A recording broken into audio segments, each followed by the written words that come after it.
इस कलयुग में इस मनुष्य ने अति कर रखी है, वनस्पति को खत्म करने पे तुला हुआ है, पानी को बर्बाद कर रहा है।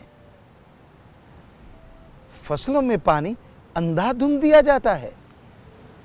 ऐसी फसलें पैदा की जा सकती हैं जो पैदावार भी ज्यादा दें, जिनका मूल्य भी ज्यादा हो और पानी की खपत भी कम हो। जिस तरह आप नहाते हैं, उदाहरण के तौर पे जैसे आप नहाते हैं तो आप थोड़े कंक्रीट रख लें, एक गड्ढा बना लें बाथरूम के साइड में, और उसमें पहले बड़े पत्थर, फिर बजरी वगैरह, और फिर रेत, समुद्री रेत, नदी की रेत या बालू रेत डाल लें, और उसके नीचे से एक पाइप रख दें। उस गड्ढे के नीचे एक पाइप डाल दें जो बाहर गिर रही हो। वो पानी जो आप नहाते हैं, साबुन है, शैम्पू है, वो फिल्टर हो जाएगा। जब वो पानी ऊपर से गिरता है तो कंक्रीट में बालू रेत उसे फिल्टर कर देगा। सारी केमिकल्स, साबुन, शैम्पू वगैरह उसमें रुक जाएंगे और शुद्ध पानी आगे निकलेगा। उस पानी से आप सब्जियां ले सकते हैं। आप क्या सोचते हैं वो गंदा पानी है? और आप क्या सोचते हैं आप जो सब्जियां खाते हैं वो बहुत अच्छी होती हैं? अरे बड़े बड़े शहरों में जो सीवरेज निकलता है, टट्टी पेशाब लोगों का, हमने अपनी आंखों से देखा है।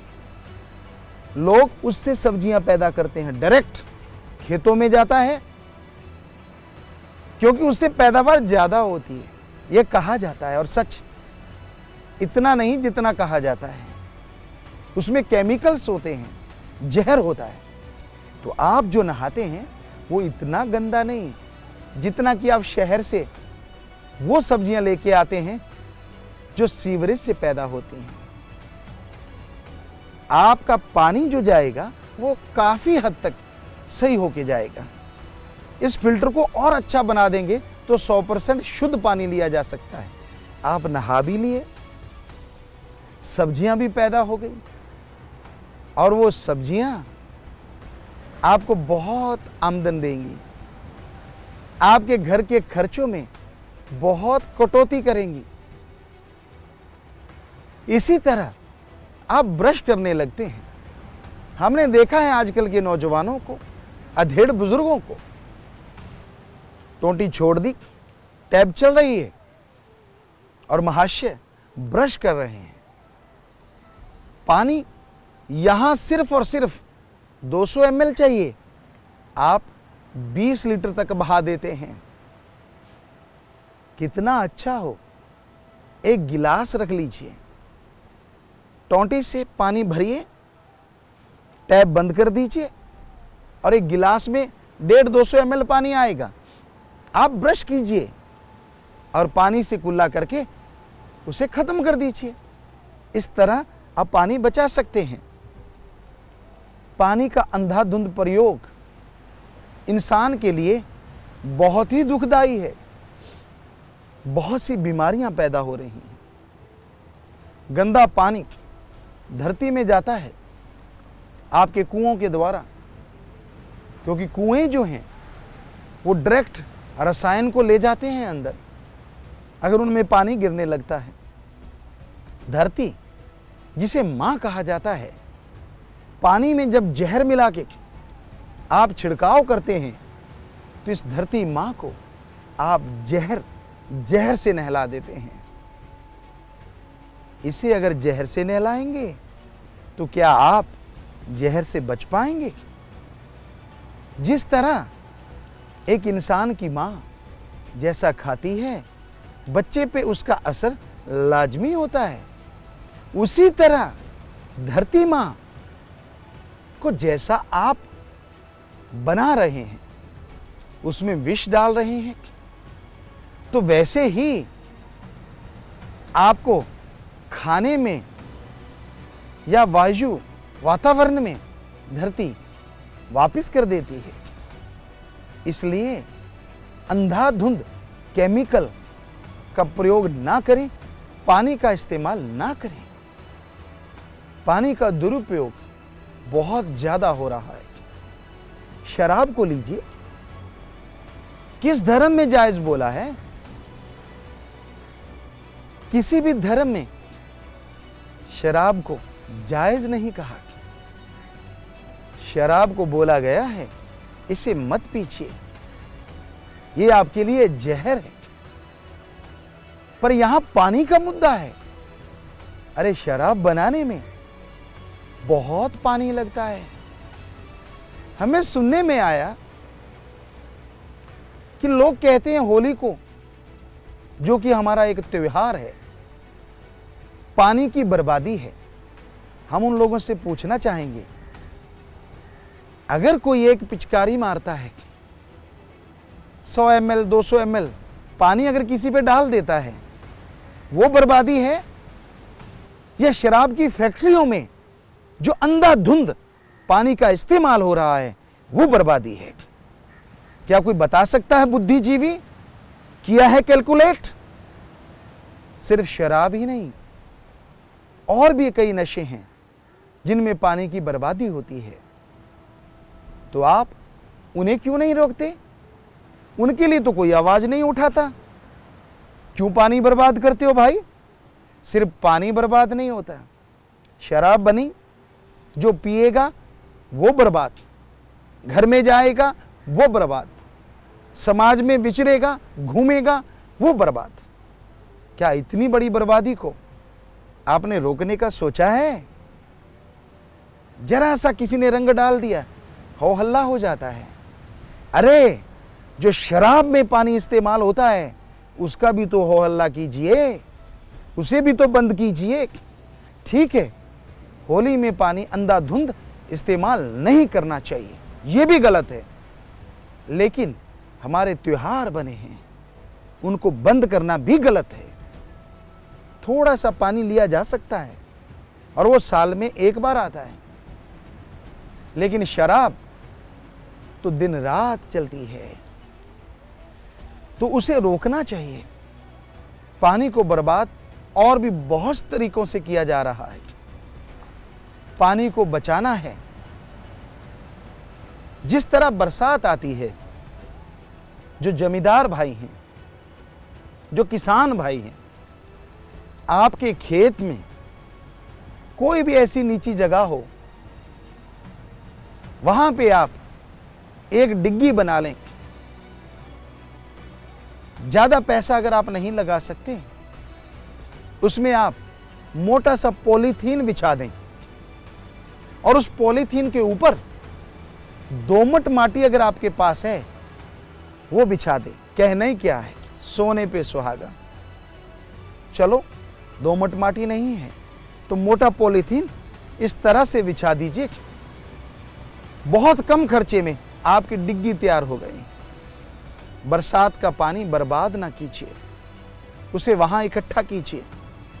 फिर ड्रिप सिस्टम है, फुवारा सिस्टम है, आप उससे खेती कीजिए, क्योंकि डिग्गी बन गई है। अब ड्रिप सिस्टम पे सब्सिडी भी है बहुत जगहों पे, आप सब्सिडी लीजिए, छोटी सी मोटर लगेगी, और वहां डिग्गी के पास रख के पाइपलाइन बिछ जाएगी आपके खेत में। थोड़ी गहरी बिछा सकते हैं। अगर आपने 2-2 फुट पे कोई फल फ्रूट लेना है या सब्जियां लेनी है, तो 2-2 फुट पे वो पाइपलाइन धरती के ऊपर बिछा दीजिए। वहां एक छोटा सा सुराख होगा, वहां आप एक बीज लगा दें। पानी की बूंद बूंद उस बीज को सींचेगी, और उतना ही पानी इस्तेमाल में आएगा जितना उस पौधे को जरूरत है। आप इससे पपीता ले सकते हैं, एलोवेरा ले सकते हैं, टमाटर है, भिंडी है, बहुत सी ऐसी सब्जियां हैं जिनकी दूरी 1-2 फुट रखी जाती है, गोभी है। तो इस तरह आप पानी का इस्तेमाल कम से कम कर रहे हैं और पैदावार पहले से भी ज़्यादा होगी, क्योंकि अंधाधुंध पानी जब आप फसल को देते हैं उससे फसल सड़ जाती है। जैसे आपने खाना खाया हो, खाना खाने के बाद अब बहुत सारा पानी पी लें, उल्टी नहीं आएगी तो क्या होगा? क्योंकि आपकी भोजन नली में पानी गया, स्टमक में पानी गया, जो केमिकल खाने को पचाते हैं, पानी ज़्यादा पीने से वो ऊपर प्रेशर देते हैं, भोजन नली का ढक्कन खुल जाता है और आप उल्टियाँ करते हैं या बदहजमी होती है, हैवीनेस आ जाता है। आप तो पानी नहीं पिएंगे, आपको बता दिया, पर फसल को तो पानी आप दे रहे हैं। पौधों ने तो बोलना नहीं कि भाई मेरे ओवरडोज हो रही है। आप उस पानी को देते चले जाते हैं और उससे भी फसल की जो पैदावार है वो कम हो जाती है। तो ड्रिप सिस्टम लगाइए, सब्सिडी देती है गवर्नमेंट।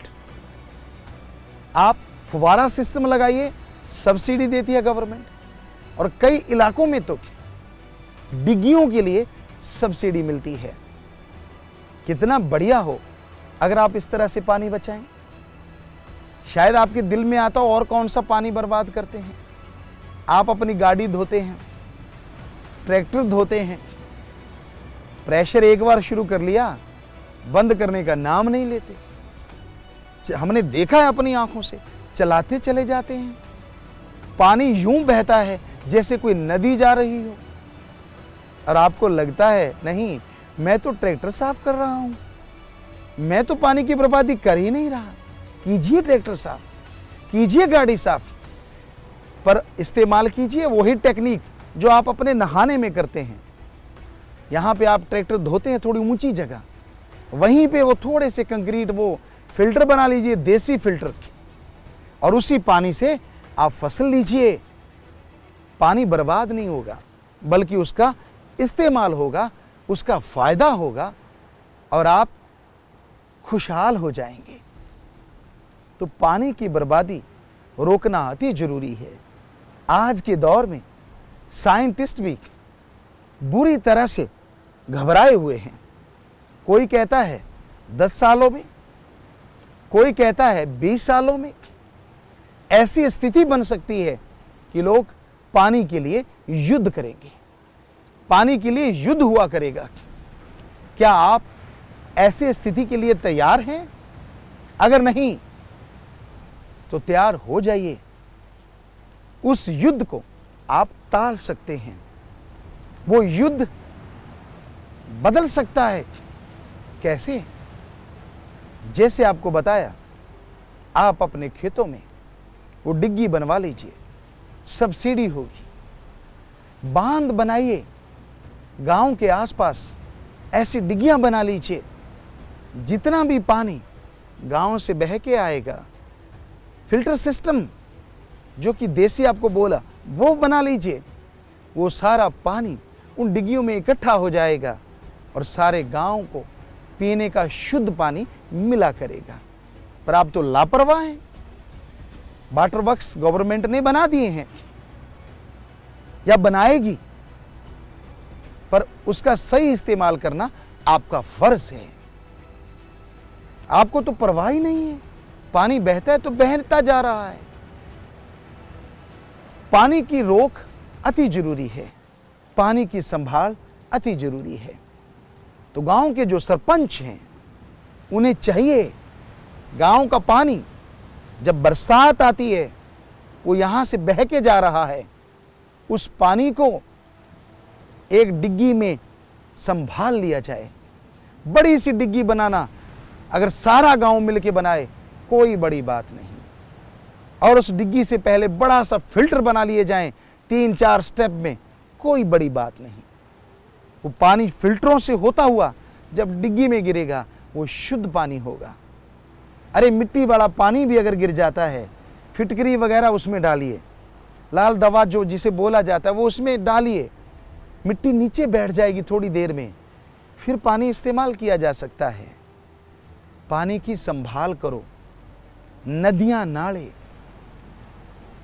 जो उफान पे आ जाते हैं, हम हाथ जोड़ के हमारे देश के माननीय राष्ट्रपति महोदय, प्रधानमंत्री महोदय से ये प्रार्थना करते हैं कि ये अति जरूरी है कि आप यहाँ पानी नहीं लगता, यहाँ बंजर धरती है, वहाँ के लिए नहरें बनवाएं, आप खाने का इंतजाम कर दें।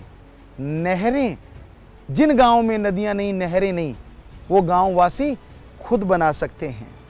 आप उन्हें पक्का करने के लिए थोड़ा इंतजाम कर दीजिए, अपने आप वो नहर नदियां खोद के ले जाएंगे, उनका खुद का फायदा होगा, सारे देश का फायदा होगा। इस तरह से कहीं पे बाढ़ नहीं आएगी और कहीं सूखा नहीं रहेगा। ऐसा कीजिए आप सब लोग मिलके। हमारा देश दुनिया का गुरु देश कहलाता है और वास्तव में यहां ऐसे सिस्टम होने चाहिए। हमने रीयूज वाटर सिस्टम शुरू किया है। फसल को पानी दो। जिन किसानों के पास थोड़ा पैसा है वो दोमट माटी डालें, थोड़ी कंक्रीट डाल के उसको पक्का बना लें और उसके ऊपर 2-2.5 फीट उपजाऊ मिट्टी डाल दें, जो मर्जी फसल लें। नीचे पाइपलाइन और उसके ऊपर लोहे की जालियां लगा दें, तो पानी फसल को लगेगा। जो फालतू नीचे जाएगा वो जालियों में से होता, पाइप जो बनी हुई है उनमें से होता हुआ एक जगह इकट्ठा होगा, उसे फिर से फसल के लिए इस्तेमाल किया जा सकता है। तो हमारी सब लोगों से हाथ जोड़ के गुजारिश है, प्रार्थना है, पानी को बर्बाद मत कीजिए। ये कुदरत का वो दिया हुआ बहुत बड़ा तोहफा है, नियामत है, जो हमारे शरीर में लगभग 80-90% है। अगर हम इस पानी को बर्बाद कर देंगे तो शरीर को बर्बाद होने से कोई नहीं बचा पाएगा। इसलिए पानी को बचाइए, ईश्वर के गुण गाइए और घर में स्वस्थ रहें, तंदुरुस्त रहें। यही प्रभु से प्रार्थना है।